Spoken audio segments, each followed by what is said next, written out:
Tac. Ok, on va partir sur de la P1. Il y a des choses que j'ai appris, Joe, et que tu m'as partagé dans une interview que Bankless a menée avec quelqu'un qui était très intéressant. Je ne l'ai pas regardé en entière, mais il y a 2-3 choses que je vais présenter maintenant qui sont tirées de là-bas.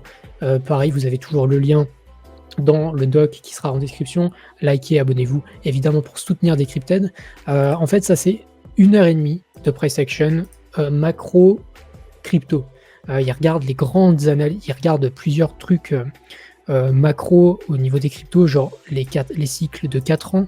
Il analyse le pourquoi du comment, pourquoi est-ce que ça pump, pourquoi ça dump, etc. Les relations entre les cycles, le ratio ETH-BTC, le prix de l'ETH, etc., etc. Et il y a 2 petits trucs, moi, que je voulais vous remontrer aujourd'hui et vous traduire en français pour ceux qui n'auraient pas le courage ni la foi de regarder ça en anglais. Le premier, c'est ETH contre le Total 3. Tac. C'est cette charte-là, les amis. Et ça, alors je sais pas si je dois me réjouir pour les altcoins ou me désoler pour Ethereum. Au choix. En fait, qu'est-ce que c'est que cet indicateur? Vous voyez là-haut, c'est marqué Total 3 moins USDT divisé par Ethereum. C'est simple, c'est le top 125 des cryptos moins l'USDT contre la performance d'Ethereum pour voir qui surperf qui.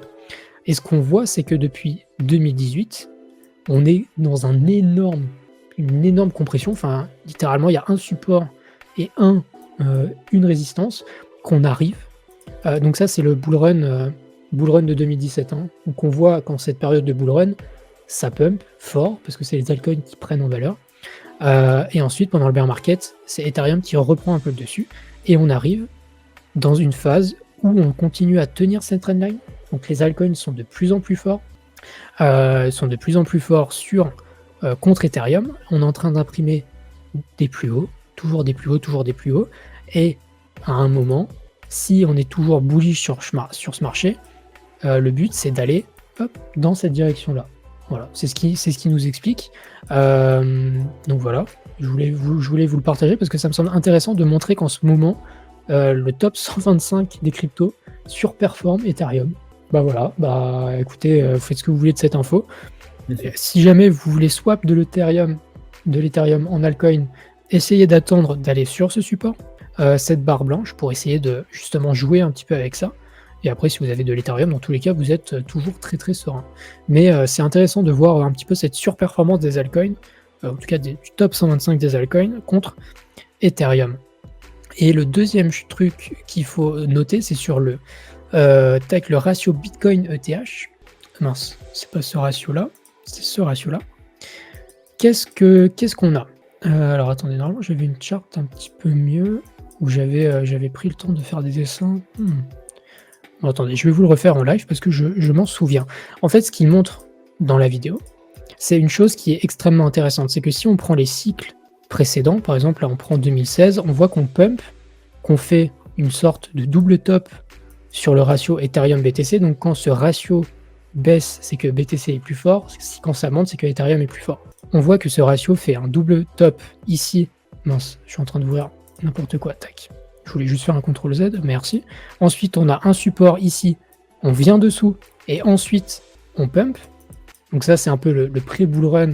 Ça, c'est le vrai bull run. On voit qu'on pump. Et ensuite, même schéma. On a un genre de double top assez violent, celui-là, pour le coup. En tout cas, on fait un bas qui est plus bas que le précédent. Bitcoin surperforme parce que c'est le bear market. Vous voyez, jusqu'à 2019, il y a Bitcoin qui surperforme Ethereum. Ethereum se fait défoncer. Aujourd'hui, on se retrouve un petit peu dans cette situation de 2016 où on a ce support ici, où on est passé en dessous. Vous voyez qu'on est passé en dessous ici. Alors sur une timeline qui est beaucoup plus grande, on rend compte. On peut même d'ailleurs, faut pas le tracer comme ça, mais plutôt comme ça. Vous voyez qu'on est passé en dessous, qu'on est repassé en dessus, et qu'on est un petit peu dans cette phase de pré très gros pump en fait. Là, cette zone-là représenterait cette zone-là. Et si on prend, je vais essayer d'enlever des traits et faire des trucs un petit peu plus simples à comprendre. le support sur le ratio, il est ici, et vous voyez qu'on est en train de glisser en dessous, et qu'on est strictement dans la même configuration qu'en 2016. On a un pump ici, mince, hop, on a un pump ici, un dump, on glisse sous un support, on fait une petite déviation, et après on explose. Et même configuration ici. On a, je vais jamais y arriver, on a un premier pump ici, on casse un support, et sa théorie, c'est de se dire que on peut potentiellement espérer strictement la même chose avec une déviation et un retour plus haut. Donc voilà, Attends, parce ça que c'est moi, j'aurais mis une... le support plus haut, non? Oui, comment? J'aurais mis le support plus haut, en dessous du V, non? Et dans ce cas, on l'a Euh, déjà. ouais, bah Ah, tu c'est... prends l'autre support. Ah, Moi, en fait, ça dépend. Là, je me souviens plus exactement comment il le trace. Soit on est dedans parce qu'on le prend genre ici, mais ouais. visuellement, je le préfère là. Ou plutôt, il faudrait le prendre ici plutôt. Bah, c'est ça que moi, je pense. Et les deux se défendent en fait. Soit on Bah, n'est oui. pas encore totalement dedans et on va faire une hop. Et en fait, ce serait assez drôle aussi de casser maintenant parce qu'en fait, ça viendrait aussi niquer le triangle qui est là. Je déteste les traders de triangle. Je m'inspire juste de ce qu'ils font, hein, mais en fait, on viendrait casser un triangle et tout le monde dirait bon, vas-y, c'est finito. Et en fait, on ferait exactement la même chose. On fake out en bas et en fait, on vient exploser tout le monde plus haut. Et en fait, les deux corréleraient très bien si jamais on fait ça maintenant. Mais bon, pour être honnête, ça c'est du détail. Ce qui est intéressant, c'est plutôt de regarder justement la répétition entre cette phase-là et le glissement sous un support, V, et vous connaissez la fin de l'histoire. J'ai pas besoin de vous la refaire. Donc voilà, ça c'est les deux petits trucs que l'interview de Bankless que vous aurez avec le lien, les liens utiles en description, m'a appris que je voulais vous partager en français et un petit peu à ma sauce. Genre ça existe les traders de Bitcoin, les traders de triangle, ouais, qui sait. Tac. Et donc voilà. Est-ce que Ethereum va superformer Bitcoin? Les bears diront que non, mais on peut espérer que oui. Donc voilà, concernant ça. Et après, on va regarder un petit peu ce qui se fait au niveau de la macro, parce que la macro, elle est très très positive. Je sais que beaucoup de gens sont uniquement focus sur la crypto, et c'est vrai que la crypto en ce moment, on s'ennuie, mais c'est bien aussi de s'ennuyer parce que ça prépare du très très bon. La semaine dernière, on avait dit que le SP500 était en train d'imprimer un pattern possiblement de double top. Pour le moment, il est revenu assez plus haut. Donc, pattern de double top, we'll see. Peut-être qu'il est en train de faire un triple, hein, qui sait. On verra dans les jours à venir. C'est pas impossible d'ailleurs qu'on fasse un triple top. Qui sait. Faudra voir dans les jours à venir. Mais en tout cas, un SP500 au plus haut. On a donc du coup évidemment des actions qui repartent très très bien. On a un dollar qui est un petit peu faible en ce moment. Le dollar qui se trouve ici. Tac. Le dollar qui, lui, galère à tenir ce support, hein, des 101, des 100. On voit que ça bataille, hop.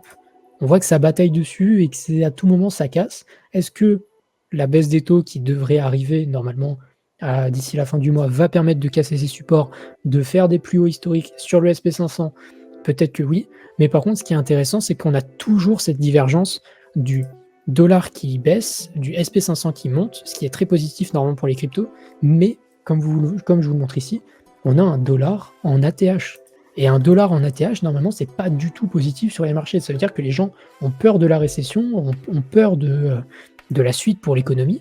Et en fait, là, on a vraiment on a un schisme mental où en fait, il y a tout qui pump en même temps, sauf les cryptos. On est l'exit liquidity de toute la TradFi. C'est une folie. Et ça, c'est quelque chose à surveiller. Est-ce que c'est le gold? Est-ce que c'est une fausse peur de la récession et que du coup les gens rachètent de l'or parce qu'ils sont en mode je veux me diversifier et je veux en cas de problème avoir de l'or? Peut-être que oui. Est-ce que c'est les actions qui sont en surévaluation parce qu'elles attendent justement la baisse des taux et qu'elles sont bullish pour la suite? Peut-être que oui. Mais en tout cas, nous, en crypto, on s'emmerde. Donc voilà, on a une sacrée... On a vraiment deux choses complètement différentes et complètement opposées sur les marchés, et qui est clairement à surveiller, et c'est quelque chose d'intéressant. Il y a des papiers ultra intéressants à lire dessus, si jamais ça vous intéresse. Au niveau du dollar, au niveau du Bitcoin, on va regarder un petit peu ce qu'il nous a fait cette semaine. J'ai vu dans le chat que ça s'excitait car on était aux 60 000. Moi, très honnêtement, je me sens plutôt en phase avec le marché récemment. En tout cas, je suis pas surpris par les moves de Bitcoin. C'est-à-dire qu'on est dans des choses qui me paraissaient correctes. Et depuis les 68 000 $ ici, non, pardon, depuis les 65 000 $ ici, je suis relativement en phase avec le marché. En tout cas, ce dump-là ne m'a pas surpris. On a tenu un niveau clé qui est pour moi les 53 000 $. Pour le moment, on est toujours dessus. On n'a pas de liquidation à aller chercher là pour le moment. On a un contexte économique qui s'améliore. On est en train de reclaim les 60 000 $ qui est encore une fois un support intéressant. Si on clôture comme ça dimanche, c'est extrêmement positif. Et pour moi, ça préparerait un pump plus fort sur les cryptos à moyen terme. Je ne dis pas qu'on monterait directement faire un ATH à 75 000 $ sur Bitcoin dans la journée. Par contre, reclôturer au-dessus des 60 000, ce serait un souffle pour le marché, je pense. En tout cas, voilà, il faudra attendre la clôture de dimanche. Et si jamais on est dessous, pas de panique, c'est pas parce qu'on est sous les 60 000 $ que ça y est, c'est fini. On peut très bien juste ranger tranquillement. Ça ne veut pas dire qu'on va à 40 000 $. Et d'ailleurs, encore une fois, ce fait des 40 000 $ qui a été sur Twitter pendant des jours et des jours, on l'a vu passer sur Discord. Encore une fois, quand vous voyez quelque chose sur Twitter, c'est qu'il faut faire le contraire, les amis. Sauf quand ça vient de Decrypted. Il faut le savoir, non, mais blague à part, les gens, quand on était à 52 000, 53 000 $, criaient à un Bitcoin à 40 000 et que ça y est, c'était la fin du cycle. Ouais. Écoutez, ça se trouve, on y va la semaine prochaine. Encore une fois, je me ferai un plaisir de dire que j'ai eu tort. En tout cas, quand je vous fais ces analyses, je vous présente un biais. C'est mon biais, c'est mes analyses, et c'est ce qui me permet de entrer, sortir du marché, etc. Moi, je vous le dis en toute sincérité, le retest dans les 55 000 $, j'ai posé 20% de mon PF en stablecoin que j'ai swap en altcoin. Voilà. J'ai renforcé mon portefeuille à hauteur de 20% à ce moment-là. Parce que, en fait, on avait des confirmations. On a tenu les 53 000, on a quelques bougies, on était sur un retracement de Fibonacci que j'avais identifié comme prometteur, ou en tout cas qui a tenu. Hop, si on prend juste ce petit retracement-là, on avait retracé tranquillement sur les 764 de Fibonacci de ce petit mouvement-là. Est-ce que ça va se poursuivre ? Pour moi, c'est la suite logique. 20% de ton PF, soit 500 000 $, ouais, c'est à peu près ça. Mais voilà, moi, c'est quelque chose qui... Et encore une fois, de l'analyse technique, c'est pas une science infuse. Je suis pas trader, mon but, c'est pas de vous dire de long, de short, machin. Moi, j'achète à ce moment-là parce que j'ai des confirmations à ce moment-là et que je pense que c'est des prix optimaux. Et j'ai toujours de la liquidité si jamais on doit dump. Moi, c'est juste que dans un DCA agressif à base de lump sum, plutôt que faire du DCA un petit peu bête et méchant comme ça, à base de lump sum où je dis ok, je rentre un gros montant maintenant, cette zone-là me paraissait correcte. Et si jamais on descend, je ferai exactement la même chose dans des configurations qui me plaisent. Mais et justement, juste pour dire, je sais pas si tu as le feeling. Moi, je fais pas tout ça, je suis pas bon forcément là-dedans, mais j'ai l'impression qu'il y a un shift de feeling. J'ai l'impression qu'on a passé le plus dur et que je suis assez confiant pour les niveaux où on est, qu'on va commencer à repartir petit à petit. Je pense pas qu'on va. Je pense que tant qu'il y a de l'incertitude autour des élections américaines, on va pas repartir comme des boulets. Je sais pas, j'ai l'impression j'ai assez confiance. Je sais pas l'expliquer par contre, hein, mais. En vrai, c'est qu'en fait, plus on avance avec le temps, tu vois, en fait, dès le mois d'avril, dès le mois de mai, on était en mode, bon, ok, correction de mi-cycle, on va s'emmerder tout l'été, et on s'est emmerdé tout l'été. Alors, on s'est emmerdé tout l'été, parce qu'en tant que trader, pour une fois, il y a quand même eu des sacrés mouvements, hein, avec les carry trades ici, il y a quand même... Alors, attendez, je crois que j'ai coupé vite fait, normalement, tout est bon. Ouais, c'est bon. Ok. Petite coupure d'internet, on veut me faire taire. Hein. On veut me faire taire. Retenez ça. Putain, quelle folie. Du coup, j'étais en train de dire que plus on avançait en fait dans cette correction de mi-cycle, plus en fait on se rapproche des timings, de cycle qui sont immuables. Enfin, pour le coup, on le dit, c'est bête et méchant, mais les cycles de 4 ans, pour le moment, c'est toujours le cas. Par exemple, si je reprends encore une fois ce petit indicateur maison, entre guillemets, ou en tout cas que je ne sais pas s'il marchera, c'est quelque chose que j'ai fait, que j'ai vu. Est-ce que ça va marcher une troisième fois? Je ne sais pas. Mais encore une fois, entre le halving et une baisse violente sur la Bitcoin dominance, il y a 238 jours. C'était le cas en 2016, c'était le cas en 2020. Est-ce que ce sera le cas en 2024-2025? Peut-être que oui. En tout cas, pour moi, plus on se rapproche de ces timings de la fin de l'année, avec les élections américaines, la baisse des taux, parce que d'ici la fin d'année, on aura Trump élu ou non, et encore, ça c'est un événement secondaire pour moi, parce qu'on n'a pas besoin de ça pour pump, c'est pas les élections qui feront pump. On aura peut-être une baisse court terme, un petit allez, flash crash, ou je sais pas, peu importe, petite liquidation si jamais. Mais pour le moment, les timings de cycle sont les mêmes. On a la Fed qui va baisser ses taux. D'ici la fin de l'année, on va perdre donc là au minimum 0,25% maintenant. Si on fait au minimum ça jusqu'à la fin de l'année, ça fait 5 baisses. Ça ferait 1,25 de baisse. On passerait de 5 à 4%. C'est pas la révolution, mais si ça continue petit à petit sur l'année 2025, bah en fait, on va arriver à des taux de 3,5, 3, peut-être plus. Donc on verra. On verra ce qui se passe d'ici la fin de l'année. Mais en fait, plus on avance dans les cycles, enfin plus on avance dans les dates, plus les timings de cycle, en fait, on sait que c'est les moments qui vont être croustillants. Et on le voit, les projets décalent leur lancement parce qu'ils savent que c'est pas maintenant qu'il faut se lancer, tu vois, on s'emmerde, c'est pas le moment. Et du coup, on est en mode, ok, la fin de l'année, elle va être exceptionnelle, il va y avoir 20 000 projets à la seconde, et c'est ça qui booste, en fait. Plus le fait que, ouais, juste, nous, mentalement, on a toujours partagé que c'était business as usual pour le moment. Donc, so far, so good, hein, j'ai envie de dire. Bah ouais. Tac, et ben écoutez, je vais partager quelques petites altes justement pour continuer dans cette lancée de cet indicateur là de surperformance court terme, en tout cas des altcoins. Je vais partager quelques charts que j'ai partagés sur Discord il y a quelques jours. Si par exemple je prends Tao Up USDT sur ETH USDT, tac, on peut voir que Tao est dans une surperformance contre Ethereum. Et ça, c'est le cas de beaucoup d'alts, hein, parce que cette charte-là que je vous ai montré un peu plus tôt, alors en fait, c'est littéralement la même chose, c'est juste que là, on le voit physiquement avec des alts. On voit que Tao, depuis ici ce ratio des 0,08, est en train de faire tranquillement des W dans des W. Donc ça, c'est une price action qui est bullish, parce que si on prend le Tao, pas contre ETH, mais contre lui tout seul, contre le dollar, cette épaule, tête et pump là, ça ressemble pas du tout à ça en fait. Et ça permet de se rendre compte que il faut un petit peu changer de prisme et pas toujours regarder en dollars quand on veut acheter des actifs. Alors j'aimerais bien retrouver Tao s'il vous plaît. Genre quelque part. Bon, hop, je vais me le remettre ici. Hop. Mais vous voyez que ici on voit que le Tao range, on pourrait se dire épaule, tête, épaule, encore une fois c'est des indicateurs que je n'apprécie pas, que je n'utilise pas, etc. Mais des gens crient au dump.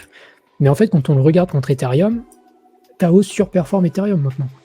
Ok, c'est pas le moment de pump en dollars parce que les altcoins sont dans un moment de transition tranquillement. Elles sont en train de latéraliser pour la plupart, d'imprimer des structures de retournement petit à petit. Donc c'est des zones d'achat très très bonnes sur Tao. Moi j'ai acheté ici alors pour être honnête, j'ai acheté à $250, je crois, quelque chose comme ça. Donc voilà, ça c'est très bien comme zone et j'avais dit que toute cette zone-là était très bonne à l'achat. Évidemment, plus on s'approchait des $200, mieux c'était. Donc voilà, donc contre Ethereum, on voit que Tao surperforme, contre l'USDT, Tao ne surperforme pas, parce que c'est une période un peu compliquée pour les alts, mais du coup il y a des alts qui tiennent mieux que d'autres. Dans la même veine, on peut parler de Ionet, qui est en train d'imprimer une très belle structure de retournement petit à petit, avec un W qui est relativement léger. Il fallait pas plus pour que ça tienne pas, mais pour le moment c'est le cas. On va arriver au contact de cette trendline baissière autour des $2,20, des $2,10. Pareil, encore une fois, moi j'ai voulu jouer le W sans avoir les confirmations. Et on arrive à des prix où, si jamais vous êtes trader, vous pouvez vendre une partie de votre bag, jouer un petit repli court terme, parce qu'encore une fois, je ne suis pas certain que les alts soient prêtes à faire un grand mouvement maintenant. On peut latéraliser pendant encore un sacré moment. Hein. Là, maintenant, tout de suite, je vous dis pas qu'on fait ça. Clairement pas. C'est clairement pas ce que je dis. Au contraire. Je pense que c'est une zone d'accumulation. Pour ceux qui ont des liquidités, c'est... En fait, si vous ne rentrez pas maintenant sur les altcoins, vous rentrez jamais. Enfin, pour moi, si vous n'entrez pas maintenant, vous n'entrez jamais. Et entrez en DCA si jamais vous avez peur d'une baisse un peu plus violente.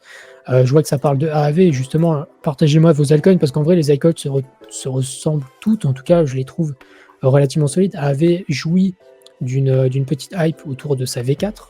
Ma vidéo demain, pour ceux qui écoutent. Donc AEV surperforme clairement, ça se voit en dollars et ça doit se voir en ETH, j'imagine. C'est un petit réflexe, voilà, que vous pouvez avoir, ouais, clairement, qui est revenu quasiment dans ses hauts de range, hein, de ici, grosso modo. On peut voir qu'on avait fait, qu'on est revenu dans cette grande zone de range contre ETH. Donc il y a peut-être une prise de profit à faire si jamais vous avez des AEV pour jouer un petit repli et voilà, par exemple. Mais voilà, AEV, c'est typiquement un altcoin qui performe très bien. Et si je passe on-chain pour regarder, et après je prendrai quelques alts que vous m'avez partagé. Si je prends par exemple Aero est revenu dans une zone parfaite et il a pixel perfect la zone qu'on avait identifiée dans un précédent live, la zone des 50 centimes, tout rond. Pour le coup, je peux pas faire plus précis. J'avais dit, en fait, on avait fait un live dans ces eaux-là, un petit peu plus haut, un petit peu plus bas, ça doit être dans les 60 centimes, et j'avais dit qu'une zone pour un achat court terme, long terme, peu importe, c'était les 50 centimes tout rond, et bah, ça m'a porté chance. Pour le coup, on a retesté parfaitement les 50 centimes, donc voilà, tous les gens qui ont acheté du aérodrome à cette zone-là, bah aujourd'hui sont en profit. Est-ce que vous pouvez le hold, vous pouvez le garder, vous pouvez le trader, peu importe. Donc voilà, un altcoin qui se porte bien. Qu'est-ce qu'on a d'autre comme token? Bon, SMH, il est en ATL, ça va être vite vu comme price action. Ah non, pardon, peut-être qu'il a pump depuis. Alors attendez, on va quand même... il nous fait des petits sursauts, quoi. Il est peut-être en train d'imprimer un W, hein, tant qu'à faire. Bah, ce serait pas mal. Ça serait peut-être temps de se réveiller, garçon. Ça serait peut-être temps de se réveiller. Après, vous connaissez Space Mesh un petit peu tout du projet, de toute façon. Tac. CKB. Ah oui, j'avais dit que je regarderais CKB. Tac. Bon, de toute façon, ça va être simple. Hein. Je pense qu'il y a quelqu'un qui a appuyé trop vite sur le bouton d'achat et qui a posé une size tapeur. Tac. Donc, ouais, le CKB, qui... En fait, c'est compliqué ce genre de truc parce que à tout moment, en fait, toute la bougie se fait ravaler et en fait, on peut pas donner de structure. Je peux pas vous dire, ok, le W est confirmé. Vous voyez, genre la bougie est tellement aberrante qu'à tout moment, en fait, la bougie elle clôture là, quoi. C'est ça. Il faudrait voir les raisons du pourquoi est-ce que ça pump autant. Tac. D'ailleurs, on doit être dans des zones. Putain, c'est fou. Mais moi, à chaque fois que je sors un Fibo et que ça pixel perfect des zones comme ça, moi, ça me. Quelle pure régalade. Hein. Quelle pure régalade. Les 884 rechargement long terme. Il y a des gens qui se sont régalés. Listing en Corée. Ah bah les Coréens, ils ont acheté trop vite. Dis donc. Ok, intéressant. Le CAS qui peut être intéressant à analyser. Parce que le CAS qui veut pas faiblir. Hein. Ouais. Qui veut pas faiblir. Je sais qu'il y a des gens, on en a parlé la semaine dernière, qui pensent que CAS est topiche à mort. La semaine dernière, j'avais montré qu'on était plus proche d'une charte à la BNB qui avait consolidé. Hop. Est-ce que c'est... Tac, il faudrait que je mette sur... il faudrait que je le mette sur une échelle différente. J'ai fait de la merde. Tac. Hop. Nouvelle échelle de prix. Voilà. La comparaison CAS-BNB, elle est frappante. Et le BNB, il a corrigé, ok. Mais si on prend le BNB tout seul... Est-ce que j'ai le BNB tout seul? Oui. Hop, je vais supprimer ça. Alors en fait, vous voyez juste que c'est une consolidation sous ATH. Tac. C'est une consolidation sous ATH, en fait, si vous voulez. C'est juste le BNB, il est mûr.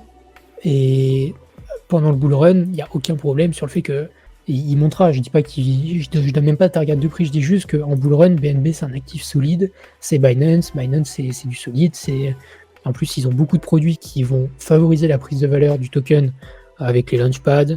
Parce que la chaîne, en vrai, elle est complètement dead.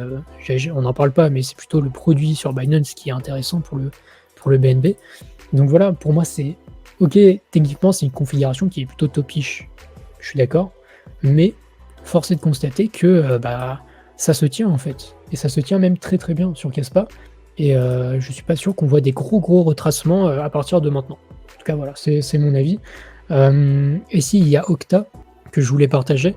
Octa que je n'ai pas en bag, je précise tout de même, parce que les retracements de Octa sont assez fous. Je me suis amusé avant le live à vérifier. Alors déjà, le retracement de Octa là est très sain. Et en fait, si on prend le bottom à 19 centimes, enfin non, plutôt si on prend le top ici à 2,40$ et qu'en fait, on prend tous les bottoms de Octa, étape par étape, ils s'arrêtent tous pixel perfect sur des retracements. Je te montre. Là, de 18 à 2,40$, retracement de 50%, pour le moment, ça tient. On prend, hop, même chose ici, à 30 centimes, on est sur les 50 centimes, on est sur les 50% de retracement, ça tient. Si on se met à 60, à peu près 60 centimes, retracement de 618, ça tient. Si on prend un petit peu plus haut, retracement de 786, ça tient. La price action de Octa est tellement en escalier, et c'est vraiment des escaliers genre parfaits, que moi j'ai envie de dire que les 50 centimes, ça s'achète, enfin que les 50% de retracement, ça s'achète maintenant dans un premier temps. Est-ce que Octa va faire quelque chose comme ça pour aller là? Peut-être que oui, en tout cas j'ai trouvé la price action. La price action en escalier est tellement fluide en fait que forcément les ratios de Fibonacci en fait collent trop bien. Et pour le coup, l'Octa c'est le cas d'école typique du Fibonacci, si jamais ça vous intéresse. Donc voilà pour Octa. Est-ce que j'avais autre chose à dire dessus? Je ne crois pas. Tac. Et après, plein de configurations d'altcoins qui sont ultra intéressantes. Du Akash qui retrace dans une zone intéressante pour une continuation haussière, un flux. Alors que vous aimez ou que vous aimez pas, hein, je vous partage juste des tokens et vous prenez pas, peu importe, ça c'est votre avis. Un flux qui est retourné dans ses bas de range, on peut pas espérer mieux comme price action. Un render qui est en train de faire un très très gros W pour le coup. Alors moi je n'ai pas de render, je n'aime pas render, mais on peut pas nier que le W est propre. Un HNT qui lui avait déjà bien rebondi parce que ça se développe fort Helium aux États-Unis. Je sais pas si tu avais suivi, mais leur produit est. En fait, ils sont fait intégrer par les télécoms US, Verizon, ce genre de choses. Et du coup, le produit Helium en tant que tel, il y a beaucoup plus de spéculation autour sur l'utilisation. IO qu'on a déjà partagé, un AR qui est sur des supports, 18$ en tant que support de haut range. C'est très bien. Et après, il y en a plein d'autres. Hein. Les tokens sont dans des belles zones et on voit des belles configurations. Est-ce que le marché va me rect? Parce que je dis ça, peut-être que oui. Mais même le Starknet imprime un W, les gars. Il faut vous rendre compte. Le Starknet peut se retourner. Il est de market cap? Non. Bah, tu sais, en market cap, franchement, ça launch. Regarde, ça launch à 27 milliards. En FDV, ça a diffusé. Ouais, gros, ça doit être, je sais pas, j'en ai aucune idée. Même dis-moi en FDV, combien tu dis en FDV? En FDV, franchement, ça doit être 3 milliards et demi, je pense. 2 fois moins. Pardon? C'est 2 fois moins. Imagine la claque qui s'est prise. C'est 1,60. Attends, c'est genre 1,50 milliards de market cap? Il me semble, hein, j'ai regardé tout à l'heure. Ouais, je me suis un peu moqué de Eli Ben Sasson sur X. Oups. Oh, quel hasard. J'étais en mode, mais en fait, il est pas cher du tout là. Mais j'ai pas envie d'en acheter quand même, mais il est pas cher. J'ai pas envie d'en acheter. Ah non, il est à 4 milliards, pardon, il est à 4 milliards. Ah, mais... Il m'a pranké. Il est à 720 millions de market cap. Ça, j'étais sur le cul quand j'ai vu ça. Putain, ouais, c'est vrai que ça a pris sa petite claque. Hein. Ah, et ouais. avec une seed en x100, ça aide pas. Non. Vitalik se remplit les poches. Ah oui, il était investisseur dessus. Ah oui, c'est vrai. Ouais, je crois qu'il y est. Hein. Oui, t'as raison. Peut-être dans les premiers en plus. Là, dans les seeds. Dans les seeds, ah ouais. Ah l'enculé. Ah, et ça mange, hein. Ça mange. Ça mange. Ouais, enfin voilà. Voilà pour la price action. Que dire? Merde, c'est le stream. Je vais revenir sur ça. Que dire? Les charts, moi, me plaisent. Il faut savoir que moi, mon biais, c'est d'être bullish sur ce putain de marché, d'accord? Donc forcément, là, pour moi, ce que je vois, c'est positif en tant que tel, et ça m'encourage à me dire que c'est positif. On est sur des supports qui tiennent, on est sur des clôtures potentielles weekly, monthly qui sont magnifiques. Les alts sont dans des bonnes zones de rechargement, et si je peux vous dire un truc, c'est que si vous achetez pas des alts maintenant, vous allez les FOMO plus tard à 3-4 fois le prix. Encore une fois, peut-être qu'on dump, mais on va dump de combien? Les alts ont pris moins 80%, on va prendre quoi, 20% supplémentaire? Enfin, il n'y a plus de jus dans le poireau, quoi, si vous me permettez l'expression. Le poireau des altcoins a été complètement lessivé, les gens sont dégoûtés, les gens crient aux 40 000$. Et moi, j'ai envie de vous dire que les timings de cycle, pour le moment, arrivent petit à petit, ils se mettent en place. Est-ce qu'on aura tort? Est-ce qu'on aura raison? Ça, c'est une autre question et c'est même pas le but. Le but, c'est d'avoir une vision, de se fier à cette vision et après, c'est le marché qui décide. Mais il faut avoir une vision claire et en tout cas, moi, ma vision, c'est de dire qu'on est toujours dans les mêmes cycles et on verra ce qui se passe. Encore une fois, le chemin est encore long et on a plusieurs semaines, plusieurs mois, à encore s'emmerder avant de peut-être voir des gros pumps. Donc voilà.